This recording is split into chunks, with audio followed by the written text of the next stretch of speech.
Look at that, you know, literally just going for the sortie to sortie. And also Pokemon Trainer, it's kind of like a nice return to form for Ned, because I remember the beginning of Ultimate when Ned's Pokemon Trainer was going ham. Because that was the character a lot of people were complaining about, because people are just like, Ivysaur, Ivysaur, Ivysaur. This is the character that is absurd, and now people don't even think about Pokemon Trainer as much anymore.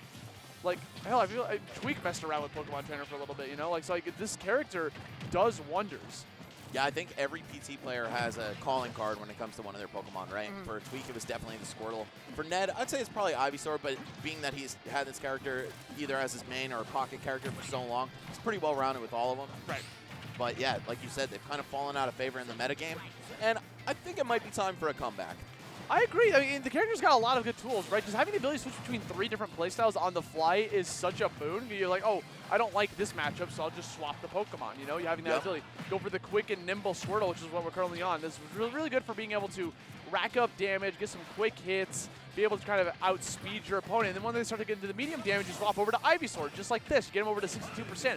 Ivysaur is really good at that medium damage percent because he's really good at being able to call out like a long-range game. If he throws out a Razor Leaf from long distance, that goes into a hit confirm because there's so much hit stun right afterwards. He can be able to turn it into much, much more. Has a fantastic edge guarding game. Can do some great recoveries as well. On top of that, with the Vine Whip, like instant tether, dude. Jesus, literally, like so as I tell this story, bro, Ned's just listening. He's like, oh, bet I'm on the queue. I'm right here. Like, it's crazy. He was playing in sync with the commentary. Yeah. Somebody check Ned for headphones. Word. I'm just playing.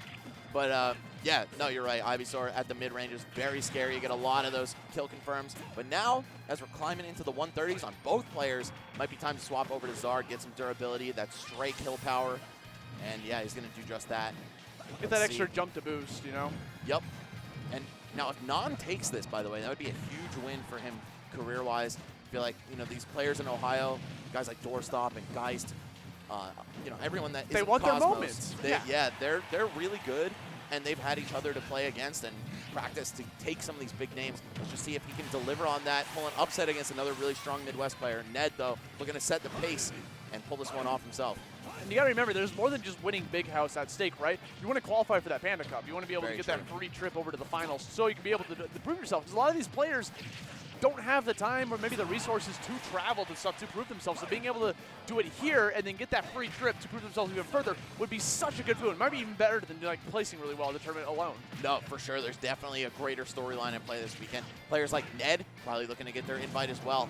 And with a little bit of bracket luck and just playing out of his mind, it's very achievable. Nhan, though, he was looking so good on that first stock. It took quite a beating after Ned killed him the first time. Let's see. Now with no Arsene, you have 100+% comeback to make. Oh, okay. Caught Ned scared into shield. We're going to see a couple combos here. Just one rep of the regrab. And unfortunately, doesn't even land the second aerial. That's a lot of damage. He just forfeited right there. The up smash out of shield, cleaning it up. Yeah, one of Squirtle's strongest moves. Yeah, you go for something long-lasting like that on shield, like literally, like I think all 3 Pokemon have something they can do out of shield that's very quick and can kill. So you just always got to be on the lookout for stuff like that. Make sure your hits that you're hitting on shield are clean and safe. Because you got to think about the risk reward. That dash attack, what are we going to get out of that if you hit? Right. You know. Right. So it's something you always got to keep on the back burner of the mind. So now we see Ned with a little bit of a lead here against Nhan is going to keep this conversion going. Up special to rack up a lot of damage. Gives him plenty of time to swap over to the Ivysaur on top of that. Arsene's out here with the full meter, so he gets some big combos. Swap over to Charizard, get that heavyweight going here so you'll be able to survive the Arsene. We see the fair drag down into down smash, double guns, but he looks for a counter. Oh, okay. He got away with it. I thought that Nhan might have SD'd right there. That would have been disastrous, but instead, the X factor of Arsene coming into play, evening up the stock count, and getting a lot of damage out of it. Wow, the Aegon on top. It's going to be really good for him. Let's see. Might even slip into the lead once the dot is over. Yeah, he does. And now all of a sudden, you know, ever so slightly, he does have a lead. It might as well be middle, but right now he's got him off stage. Swapping over to Ivysaur for that Vine Whip recovery to get back onto the ledge instantly. Nhan playing very safe on this ledge trapping. Gets another shot on top of that. Eats up the double jump. This could be big. He called out the swap to Charizard because he knew that he wanted an additional jump on top of that. Went deep for it, got the forward air, got the stock, and Nhan has himself with a surprising lead in this race to 2. That was some amazing resilience there from Nhan. He was getting his ass beat. I'll keep it real, bro. 100%. And we are, by the way, in best of 5 territory. Just want to point that out. So that typically, I think, favors the higher seed, right? So Ned might be able to mentally shake off that Game 1 loss, but Nhan with a ridiculous comeback, keeping his head on straight, and again, just one Arsene was what he needed to turn the tides. You saw him take that second stock, roll a ton of damage into the next one, and then even without Arsene, he already had Ned off stage, just needed to pick up that one read on the switch. Yeah, like, literally that changes the whole entire set that's best 3 of 5 now, because like you said, like, just being able to have that recovery. There's actually a moment earlier where Ned was on Squirtle, right, and he went for like the water squirt to like push him off stage. He was hoping that Nhan was going to go for a really early recovery with that up special with Arsene, so if he got splashed by it, he would just fall to his doom. So thankfully, Nhan was kind of aware of that being a situation against Squirtle, so he wants to hold on to that recovery option just in case. And right now, he is getting incredibly pressured off stage, already at 70% and climbing against him. To get any sort of mileage at all on the stage. Arsene's already out to help. It's like, yo, bro, you need some help. Yeah, I'm here. It's the get absolutely dumped on. Oh, wow, he's dead. What a tough break there from Ned. Again, that comeback factor is so real for this character, Just but I didn't one expect hit. to see it in such a dramatic fashion twice now, back-to-back games. Fantastic tech from Nhan, by the way. Going to be able to survive that potential stage spike that was coming his way. And again, Nhan was getting kind of beat up there and still managed to take the stock. And yet, he's only hit him like once his entire set, and it's tied. Like, yeah. what? It was a stray down air at 28%. Yeah. And Squirtle being so light, he's going to get dunked even further than normal. I'm surprised that the Ivysaur up B didn't catch the ledge. That move has some crazy range, but especially from like the 45-degree angle, less so than straight up. You want to be at that diagonal. That diagonal is very important. Yeah. All right, here it is, though. Even stocks. Ned getting that textbook edge guard in there. The super active Ivysaur neutral air, great at taking people off of their own tethers. Let's see, what is Ned able to do to even the score? Well, actually, you know what? He is winning by just a few percent. Now Nhan has Arsene again, though, so you got to be extra careful around this man. Okay, we're doing a lot of rolls here. Maybe some potential panic rolls coming out. Got that forward air coming on deck. All he needs is one downer to get a big combo going. Dash attack will also push it back off stage, going off super deep. The charge from him swaps Pokemon in order to get a little bit of invincibility to get back on stage. Go through that Razor Leaf, barely outspaces it somehow. That was incredible. Yo, the fade back jumper from Joker, bro? Yeah, okay, let's go. Nhan knows his stuff, man. I'm actually a big fan. The N in NBA stands for non.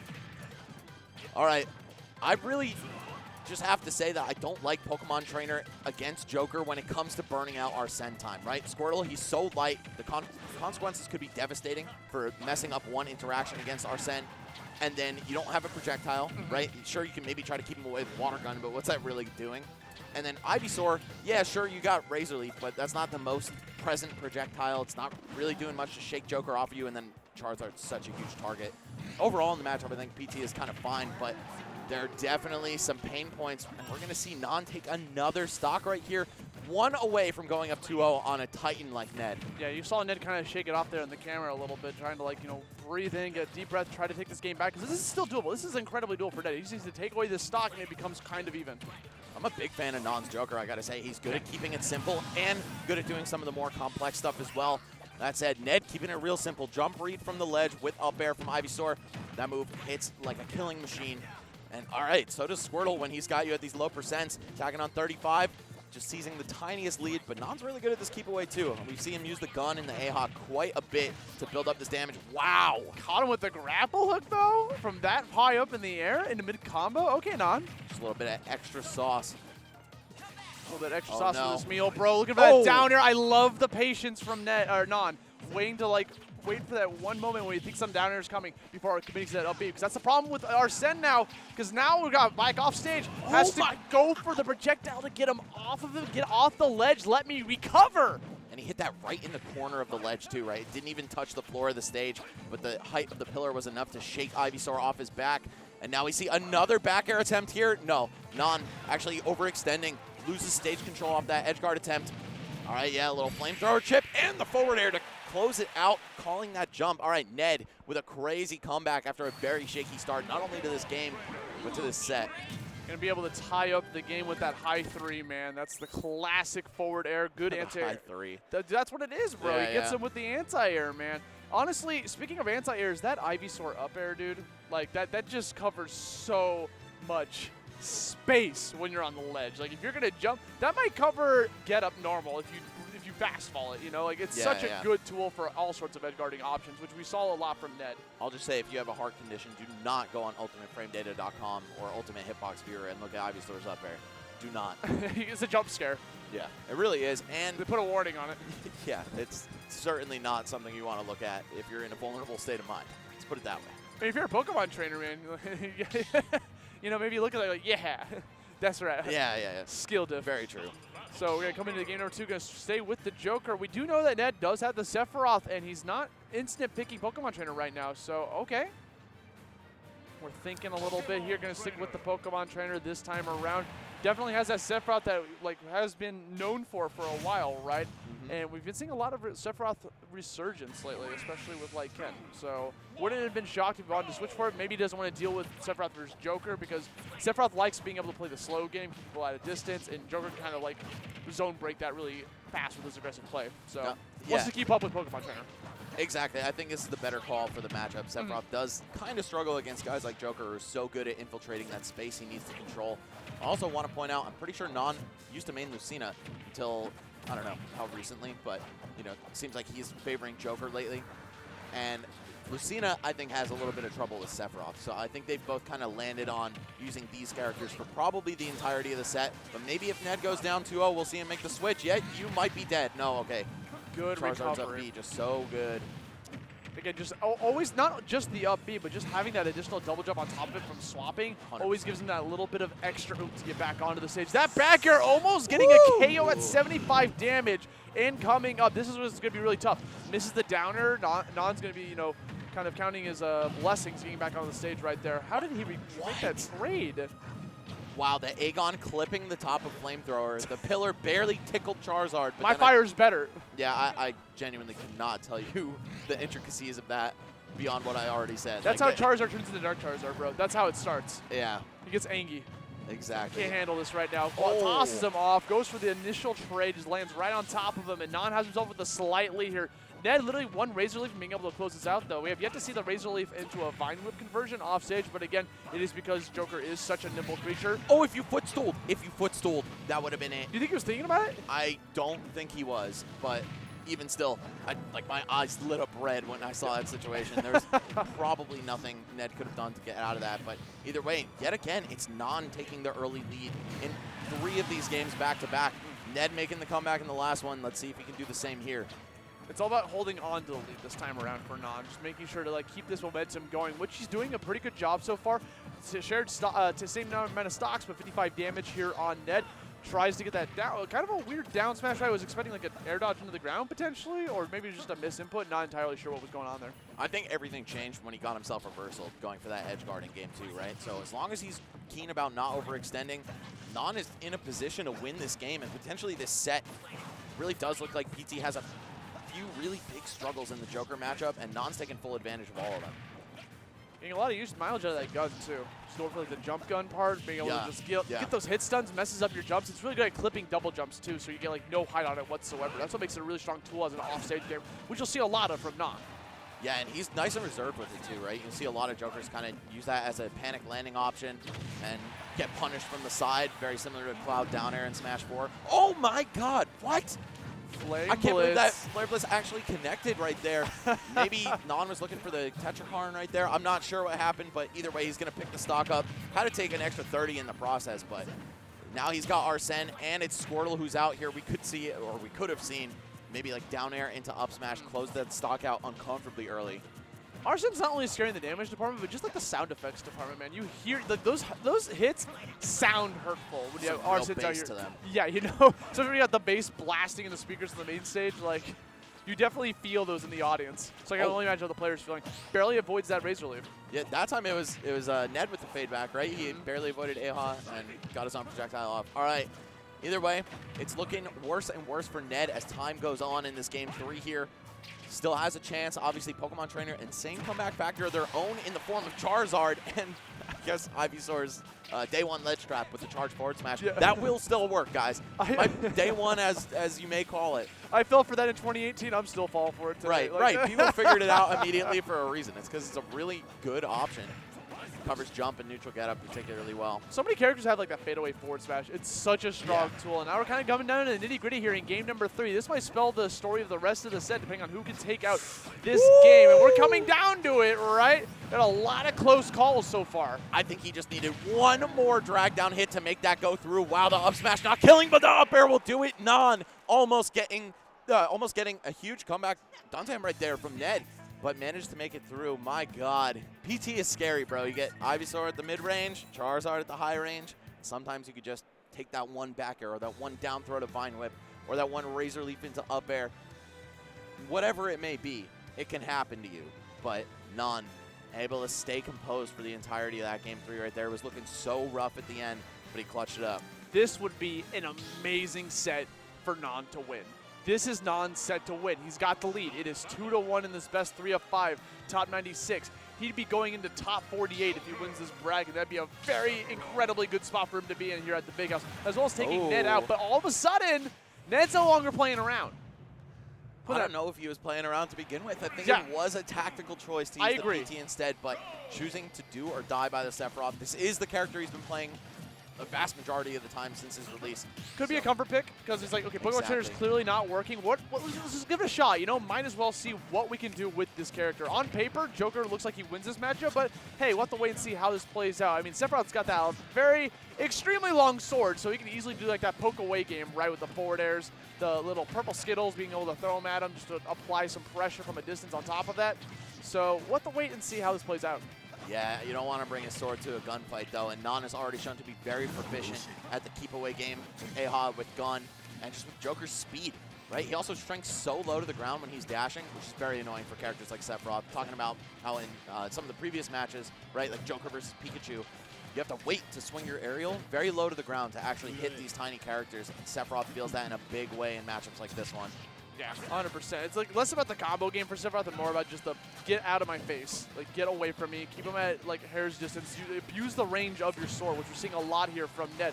But now Arsene's out here, so this is going to be really big for him. Potential edge guarding opportunity. That's what I'm talking about with that range, bro. He may not have been winning a lot of those neutrals, but all he needs is that one exchange, get that one advantage state, and he can take it so far. Has a stock lead. Purple Skittle's going to come in and get that explosion, forces him to go for the air dodge to get a hit right afterwards. When you have that purple orb is falling around you, you got to be on the lookout for that, because you know Sephiroth has that time on their head. That internal clock is ticking, and they know exactly when it's going to fall in. Yeah, even if they don't get a true follow-up off it, it is some great mix-up pressure, right? You can scare them into shielding and grab them as the Shadow Flares go off. But either way, down smash, like right. Another huge problem for Sephiroth in this matchup is that he's so light, and Arsene is going to just come in and smack you around. But he's done a great job of running out not one but 2 Arsenes. One by taking the stock, the other one by outlasting. If it even still, solo Joker going to take the first stock here on Nhan's behalf. Let's see what he can do, though. Yeah, I'm liking these landing traps. Oh, and he gets his turnaround on the grab. No, so unfortunate. He could have taken at least another 20, maybe even 30% off of that. Yeah, hate when the flubs come out, especially in crucial moments like that, because you cannot give these players anything. Ned coming back on, trying to get that up air. Another scary situation to be in against Sephiroth is when you're above him, dog, like to get those up smashes, those up airs, they're going to send you flying. It covers such a large arc that it's hard to get out of unless you time your air dodge just right. And even if you do, maybe it was a trap, go for that air dodge. Just got to point out how much I love Nhan's usage of down air, right? With solo Joker, too. Just that wide sweeping hitbox, using it to get around the huge horizontals that Sephiroth can throw out, right? If you can't beat him, you know, face-to-face like that, just go above him or below him. Exactly. Now we're coming back out here. Got the Arsene on deck. The point-blank Aha gets him with a dash attack. That was what was that story we just witnessed right now? It was like a swan dance from the right side to the left. There's definitely a bit of spaghetti at play. Wow, down throw to down air. Only going to clip with Joker's knife, though. No Arsene hitbox to be found. That could have potentially been a counter. Like, when because he was out of jumps. He had to go for the Octo Slash to get back on stage. Okay, down throw back air. Ned is jumpless and wingless. Oh, my God. And Sephiroth is just so fragile. You have to imagine Ned is scared for his life here. He's going to get his own comeback mechanic coming into play, though. That, of course, is the one wing. It's going to hit 30% harder, and I don't even think that would make a difference. That back air would have wiped you off the board 30% ago without wing. But at that time, he just got disintegrated a little bit faster, right? Yeah. So we're about our final stocks here. Nhan one stock away from taking this set. Ned trying to survive a little bit longer to try to bring this to a game 5. You know he wants it so desperately, and it's starting to come into play right now. Going off stage with the Nair. Could have been something devastating. Goes for the trade. They clank for a little bit, stare each other down. Goes back to center stage. Arsene is back in play. Big Brother is here to help out. Let's see if Ned can run the timer on it once again. He's been doing a great job of that so far, but when Nhan has Arsene in the crucial moments, especially on the last stocks, he's been delivering. Okay, the forward tilt. Yo, we are one edge guard away from Ned pushing this game 5 here. These ledge traps, got to be on the lookout. Can't get the back air. Unsafe forward tilt, but that's okay. Arsene is now out of here. This is totally doable for Ned if he just goes back off stage. Tries to go for the ledge traps yet again. Back air, slow it out, space him out. Trying to find out these swings while Nhan is just jumping all over the place, trying to get a conversion of his own. No, he thought he was gonna cross up. No! Or a bad C-stick buffer, not sure. Either way, Ned very much still alive. A little bit of a lead, okay? Swings the forward air out of shield. It's going to clip. And yeah, Nhan, if you know what's good for you, you're backing up. You're not letting him trick you with this planking. Dude, that's the classic, man. If you try to go for that second time, you're going to get caught by the second Octa Slash. Now 120% on both players. Literally just one good swing from either player. Maybe Nhan might need a second one because he doesn't have Arsene. There's the dash attack, has him off stage. Potentially goes for the ledge drop. Managed to do it. He pops off, and Nhan takes a 3-1 victory over Ned and moves on through the bracket.